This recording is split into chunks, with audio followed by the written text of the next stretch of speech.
नमस्कार बहनों और भाइयों, प्यारे साथियों और बच्चों। ज्ञान सागर में आपका स्वागत है।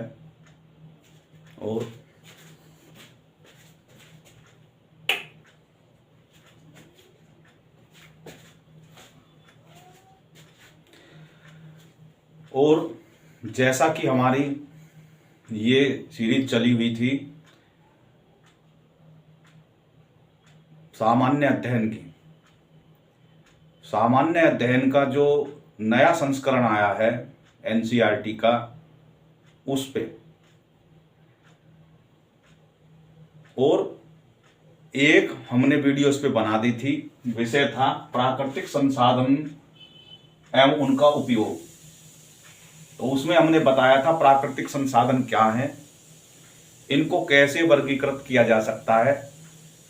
तो मैंने बताया था कि प्रकृति में जो भी मौजूद चीजें हैं जो प्राकृतिक रूप से, पहले तो बताया था प्रकृति क्या है, और उससे आगे बताया था कि प्रकृति में जो संसाधन, वो प्रकृति में जो मौजूद चीजें हैं वो संसाधन कैसे बन जाती है।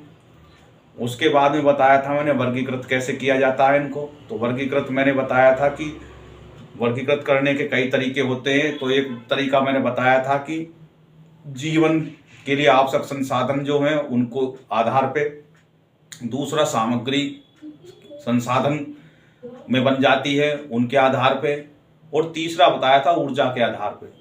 फिर मैंने बताया था कि इनको और दो तरीके से कर सकते हैं, नवीनीकरण और अनवीनीकरण संसाधन। नवीनीकरण संसाधन वो होते हैं जो अपने आप में नवीनीकरण होते रहते हैं, बशर्ते उनका दोहन तर्कपूर्ण तरीके से हो, संयम से हो। दूसरा अनवीनीकरण, जो एक बार खर्च हो जाएं तो दोबारा से वो आसानी से पुनर्निर्मित नहीं होते। तो उन संसाधनों के आधार पर भी हम उसको जो है बांट सकते हैं। अब उससे आगे चलते हैं कि क्या है। तो मुख्य रूप से दो विषय और हैं कि जीवन के विभिन्न पक्षों और प्राकृतिक संसाधनों के वितरण के मध्य में क्या संबंध है। यानी कि जीवन के विभिन्न पक्षों और प्राकृतिक संसाधनों के वितरण में क्या संबंध है। दूसरा, प्राकृतिक संसाधनों के असंधारणीय उपयोग यानी अंधाधुंध उपयोग या अति शोषण से आप क्या समझते हैं। तो ये सब क्यों हो रहा है? क्योंकि भारत का गौरवशाली इतिहास रहा है। क्यों रहा है? क्योंकि भारत का जो दर्शन है वो वेदों पे आधारित था, और वेद क्या बताते थे? ज्ञान के संसाधन थे। वो प्रकृति से जुड़ना बताते थे और प्रकृति को मां का संज्ञा दी है, और ये बताया है कि हम प्रकृति में रहकर ही ज्ञान प्राप्त कर सकते हैं। तो ऋषि मुनि जब ज्ञान प्राप्ति के लिए अपने शिष्य को भेजते थे तो कहते थे प्रकृति की गोद में बैठ जा, और वहां से प्रकृति कैसे अपना आप को पोषण करती है वो बारे अगर तुम सीख जाओगे तो वही असली ज्ञान है। आज भी घूम फिर के जो साइंटिस्ट है, इन्होंने पहले जो बड़ी बड़ी बातें करी, वो बड़ी बड़ी बातें करने के बाद में और नए नए अपने उत्पाद निकाले, और उत्पाद का अंधाधुंध जो है संसाधनों के प्रकृति पे टूट पड़े और प्रकृति खोखली कर दी। अब वो घूम फिर के फिर उल्टे वही आ रहे हैं, भैया प्रकृति में संतुलन बनाओ। तो अब क्या करें जब चिड़िया चुग गई खेत? घूम फिर के यही विद्वान जो है, जो घने बने ज्ञानी बन रहे थे, वो आज उल्टे माला भजने लगे कि भैया प्रकृति को बचाओ नहीं तो मारे जाएंगे। अरे भैया बीज भी तो तब नहीं बुआए थे। खैर, हमारा विषय वो नहीं है बहस करने का। हमारा ये है कि भाई एक शब्द आता है पारिस्थितिक तंत्र। पारिस्थितिक तंत्र जो क्या होता है उसको इकोलॉजी बोलते हैं। इकोलॉजी का क्या मतलब है कि हम प्रकृति के तंत्र, प्रकृति अकेली, प्रकृति का एक पूरा तंत्र होता है। प्रकृति में कुछ भी चीज बेकार नहीं होती। छोटी से छोटी गतिविधि जो होती है वो सब का पोषण करके प्रकृति का वो भोजन बन जाती है। कोई भी चीज प्रकृति में अगर गिर जाती है तो वो उसको अपने हिसाब से सेटल करती है, और उसके जो सेटल करने की विधि है वो इकोलॉजी कहलाती है। और अगर उस तंत्र में गड़बड़ हो जाती है तब समस्याएं पैदा होती हैं। प्रकृति को निर्बाध रूप से अपने नेचर के हिसाब से ढालने की जो प्रक्रिया है वो ही इकोलॉजी सिस्टम को मजबूत करने के आधार होते हैं। जैसे एक वृक्ष है और वृक्ष पे जो कितने पशु पक्षियों ने अपने आवास बनाए होते हैं, गिरहरी हैं, छोटी छोटी छिपकली होती हैं और अन्य छोटे छोटे जीव होते हैं जो वृक्षों पे अपने आवास बनाते हैं। और कुछ ऐसे जीव भी वृक्षों के नीचे रहते हैं जो वृक्षों की जो पत्ती जो गिरती हैं या वृक्ष की डालियां टूट के गिर जाती हैं उनको वो छोटे फंगस के तौर पे रहते हैं, बैक्टीरिया के तौर पे रहते हैं। वो पृथ्वी के जब संपर्क में आ जाती है वो चीज तो उसको मिट्टी में बदलने का काम वो करते हैं। तो इस प्रकार से जो कीड़े मकोड़े जो होते हैं, फफूंदी होती है कुछ विशेष प्रकार की, और वे जो है प्रकृति में उसको पुनर्स्थापित करने का काम उसको करते हैं। वृक्षों के जो बीज गिर जाते हैं नीचे पकने के बाद में वो हवा के साथ में उड़ जाते हैं और वो मिट्टी में मिलने के बाद में वो नए वृक्षों का रोपण करते रहते हैं। तो इसको बोलते हैं पारिस्थितिक तंत्र का पुनर्स्थापना। वो उसके आधार पे जो है प्रकृति जो है अपने आप को नवीनीकरण करती रहती है। तो बताया कि मैंने जो है दो तरह के संसाधन बताए थे, नवीनीकरण और अनवीनीकरण। तो नवीनीकरण संसाधन के मैंने बारे में बता दिया, वे संसाधन जो अपने आप में पुनर्स्थापित होते रहते हैं प्रकृति के संयोजन के साथ में, उनको जो है नवीनीकरण संसाधन कहते हैं। और हम अपने लोभ के कारण उन जो जैसे समुद्र में मछली पकड़ने आए हैं तो पहले हमारे जो बड़े बुजुर्ग होते थे जो शुद्ध रूप से मछुआरे थे, वो जब मछलियां प्रजनन करती थी तो उस समय के दौरान मछलियों को पकड़ना बंद कर देते थे कुछ समय के लिए। लेकिन तब जब से ये लोभ आया है, बिजनेसमैन बड़े बड़े आए हैं, वो अपने टेंडर ले लेते हैं और एकाधिकार जमा लेते हैं। वो इस बारे में कोई परवाह नहीं करते कि ये मछली है, ये प्रजनन प्रक्रिया में है या नहीं है। उनका काम है लाभ कमाना और वो इकोलॉजी से उनका कोई लेना देना नहीं होता। तो उनके कारण समुद्र में भी जो गतिविधि हो रही है वो भी बिगड़ रही, तालमेल बिगड़ रही है लोभ के कारण। तो हमारे जो भारत की जो पुरानी जो संस्कृति थी वो सब में ऐसा ही था, तालमेल बैठाना होता था प्रकृति से, ताकि प्रकृति जो है अपने आप को पुनर्स्थापित करके हमारे लाभ के लिए दोबारा से वो जो है रिसाइकिल हो जाए। दूसरा, प्रकृति में और भी मैं उदाहरण बताऊंगा कि जो नवीनीकरण की प्रक्रिया में क्या है। जैसे आपने देखा होगा नवीनीकरण के लिए ये जो मैं बता रहा हूं वो सारे ये बता रहा हूं कि जीवन के विभिन्न पक्षों और प्राकृतिक संसाधनों के वितरण के मध्य में क्या संबंध है। यानी कि प्रकृति, अब जीवन के जो विभिन्न पक्ष हैं, हमारे जीवन के विभिन्न पक्ष जो हैं, आर्थिक गतिविधि होती रहती है जीवन के विभिन्न पक्षों में, उसके लिए आर्थिक गतिविधि करना भी आवश्यक है। लेकिन आर्थिक गतिविधि करने के दौरान में हम इस प्रकार से ये प्राकृतिक संसाधनों का वितरण करें ताकि प्रकृति में पारिस्थितिक तंत्र बना रहे, इकोलॉजी बनी रहे।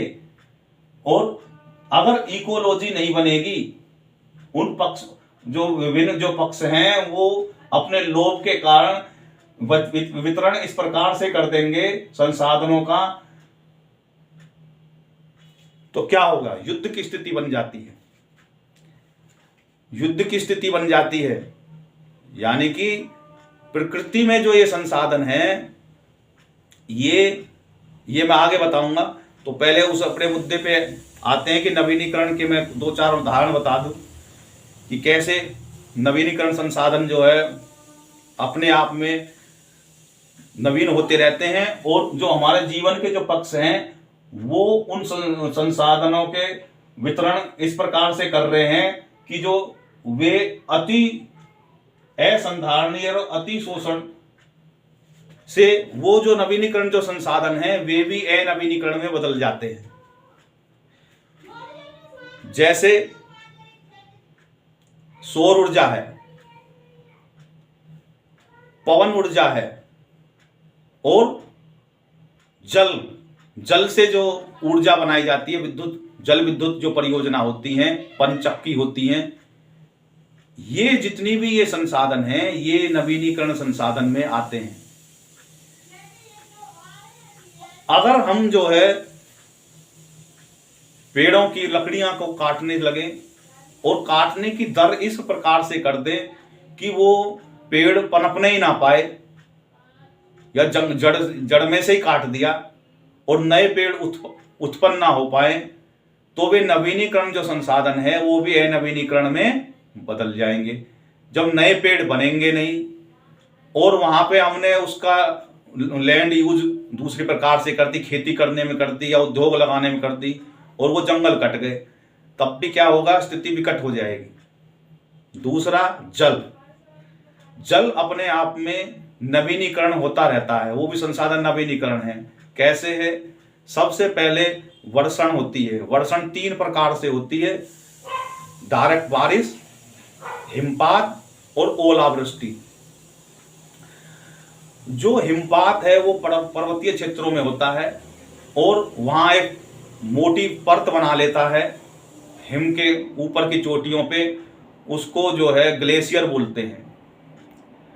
और जब बर्फ पड़नी बंद हो जाती है और बारिश खत्म हो जाती है तो बर्फ पिघलती है। बर्फ पिघल के वो नदियां का रूप लेके 12 मासी नदियां जो हैं वो प्रभावित होती रहती हैं।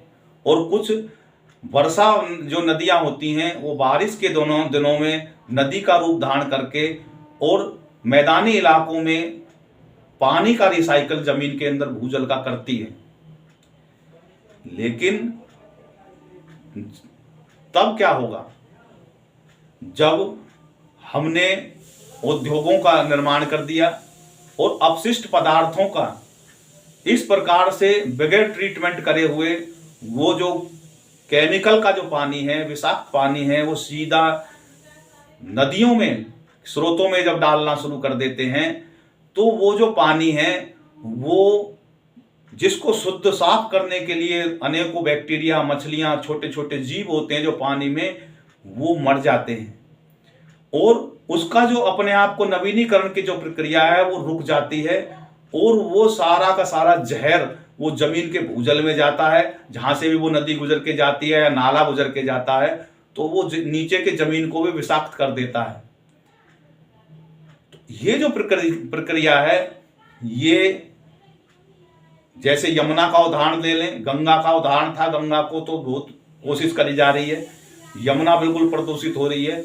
और भी नदियां हैं, कालिंदी नदी है, हिंडन नदी है गाजियाबाद में, वो बिल्कुल प्रदूषित, विषाक्त हो चुकी हैं। उनका यही कारण है कि उनका नेचुरल जो प्रवाह है वो बाधित हो गया है अपशिष्ट पदार्थों के कारण।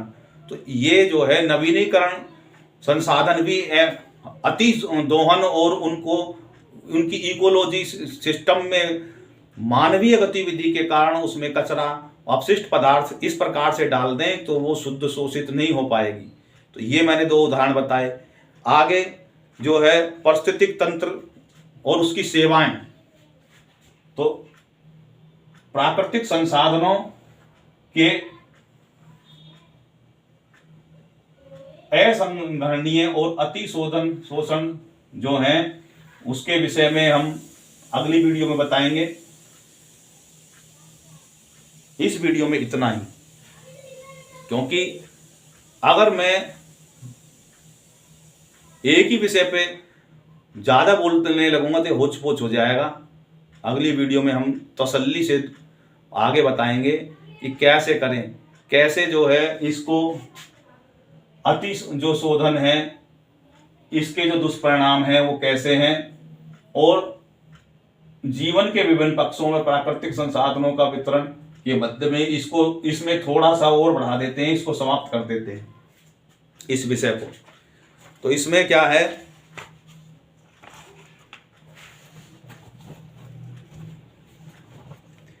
जो प्राकृतिक संसाधन है, प्राकृतिक संसाधनों का जो वितरण जो होता है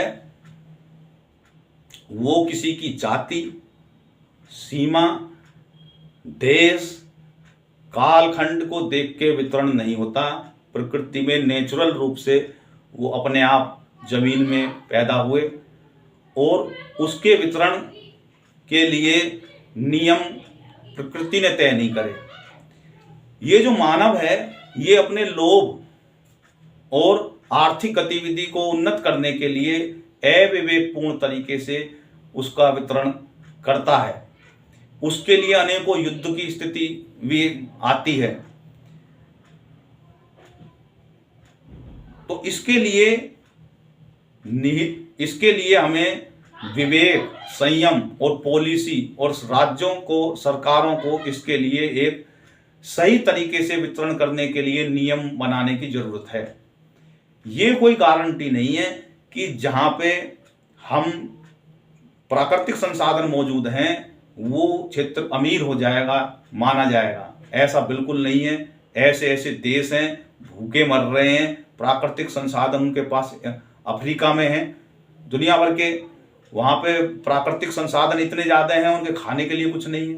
भारत में ही है, जो है छत्तीसगढ़ में, झारखंड में, कर्नाटक में, वहाँ पे प्राकृतिक संसाधन प्रचुर मात्रा में है, लेकिन वहाँ के जो लोगों का जो जीवन है वो बिल्कुल ही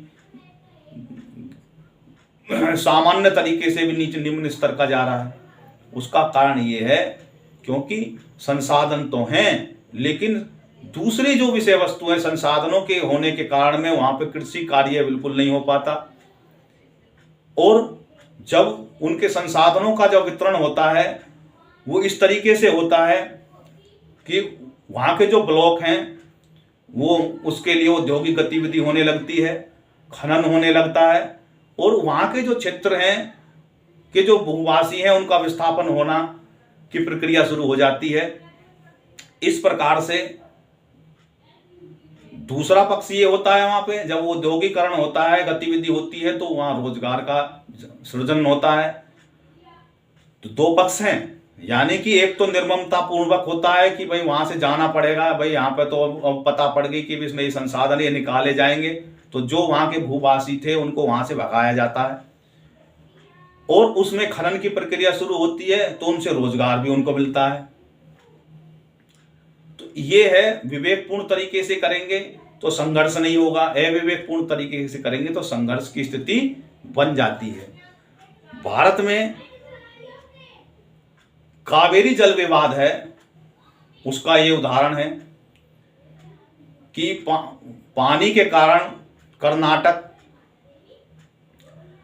पुडुचेरी और आदि जो है, जो वे राज्य हैं, उनमें ये जो जल विवाद है ये गहरा रहा है। कर्नाटक, तमिलनाडु, केरल और पुडुचेरी, इनके बीच में ये जो है जल विवाद है। इसका भी यही कारण है कि अगर हम, क्योंकि पानी, नदी बह के जा रही है और उसके में जल विवाद है, वो भी क्योंकि प्रकृति जो है वो किसी की सीमा देख के नहीं अपना संसाधनों को देती। अगर कोई बीच में उस पर कब्जा करने की कोशिश करेगा तो स्थिति विकट हो जाती है।